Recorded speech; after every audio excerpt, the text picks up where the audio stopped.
people walk into the same store, same city, same prices, same opportunities.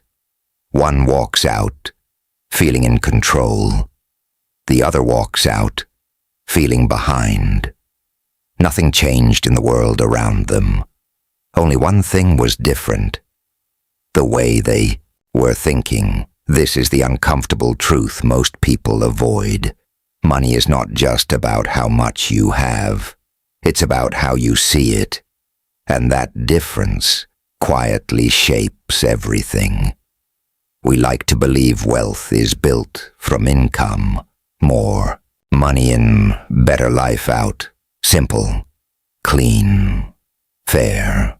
But reality doesn't follow that rule. There are people earning a lot and still stuck, always close to something, but never actually stable. And there are people earning less, but slowly building something real, something that holds, something that grows. So what's actually going on? It's not luck. It's not talent. It's not even opportunity. At least, not at first. It's mindset. But not the motivational version people talk about, not think positive, not believe in yourself. A deeper system, a quiet framework, a way of interpreting money itself. And once that framework is set, every decision flows from it. Let's slow this down. Imagine money as a tool, neutral, simple. Now imagine two people holding that tool. One sees it as something to use, the other sees it as something to keep. That sounds small, but it changes everything. Because the first person asks, "How can I make this grow?" The second person asks, "How can I avoid losing this?" Growth versus protection. Neither is wrong, but they lead to very different paths. Let's make this real. Person A gets paid. First thought, what can I invest? Person B gets paid. First thought, what do I need to cover? Same money, different direction. Over time, that direction compounds, not instantly, not dramatically, but quietly. Now here's where it gets uncomfortable, because most people are trained to think like person B. From a young age, save your money. Don't waste it. Avoid risk. Play it safe. It sounds responsible, and in many ways, it is. But there's a hidden cost, because when money is treated only as something to protect, it stops moving. And in a system where money loses value over time, stillness has a price. You don't see it immediately, but year after year, it shows up. Less purchasing power, less flexibility, less options. Now compare that to the other side. The person who sees money as something to use. They move it, they invest it, they take calculated risks. Sometimes they lose. That's part of the process. But over time, they stay in motion. And in a system that rewards movement. That matters. Now let's talk about something deeper. Because this isn't just about personal choices. It's about exposure. If you grow up in an environment where money is always tight, every decision feels heavier. Spending feels dangerous. Risk feels unacceptable. So the brain adapts. It prioritizes safety, not because it's wrong, but because it had to. Now flip that. If you grow up seeing money move, investments, businesses, assets, you learn a different rule. Money is not just for spending or saving. It's for multiplying. same world, different training. And once that belief is built, it's hard to change. Now here's where things get even more interesting, because both mindsets have strengths.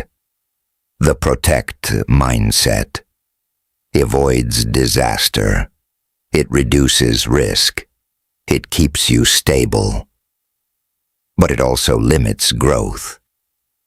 The grow mindset expands opportunity, builds wealth over time, but it comes with uncertainty. So the real difference is not good versus bad. It's what trade-off you're choosing: safety or expansion. Now let's bring in the system itself, because the economy doesn't treat both mindsets equally. It quietly favors one. Inflation exists. Money loses value over time. Assets tend to rise. So the system rewards those who place money into movement. And slowly, it disadvantages those who keep it still. Not instantly, not obviously, but consistently. This is why the gap grows. Not because one group is smarter, but because one group is aligned with how the system works, and the other isn't. Now here's the part most people don't talk about. Switching mindsets is not easy. You can't just decide overnight to think differently about money, because this isn't just logic. It's emotional. Fear of loss, fear of failure, fear of instability. These are powerful forces, and they don't disappear just because you understand a concept. So people stay where they feel safe, even if that safety is slowly costing them. Now zoom out, because this is bigger than individuals. Entire communities, entire groups can operate under one dominant mindset. And over time, that shapes outcomes. Not because of ability, but because of approach. Now think about your own decisions. When you get money, what's your first instinct? Protect it or grow it? And more importantly, why? Where did that thinking come from? Was it taught, observed, experienced? Because once you see it, you start noticing patterns everywhere. Who invests? Who waits? Who takes risk? Who avoids it? And slowly, you realize something uncomfortable. Most financial outcomes are not random. They are the result of repeated thinking patterns. Over years, over decades. Now here's the tension. The world today is changing. Faster markets, more access, more opportunities, but also more uncertainty. So the old play it safe approach feels less effective, and the take risks approach feels more necessary, but also more dangerous. So where does that leave you? Caught between two systems. One that protects you, but limits you, and one that grows you, but exposes you. And there's no perfect balance, because every step toward growth requires giving up some safety, and every step toward safety limits potential growth. That's the real trade, not rich versus poor, but mindset versus system, and how well they align. Now here's the final question. If two people start with the same money, But think about it differently. After 10 years, 20 years, 30 years, are they really living in the same financial reality anymore?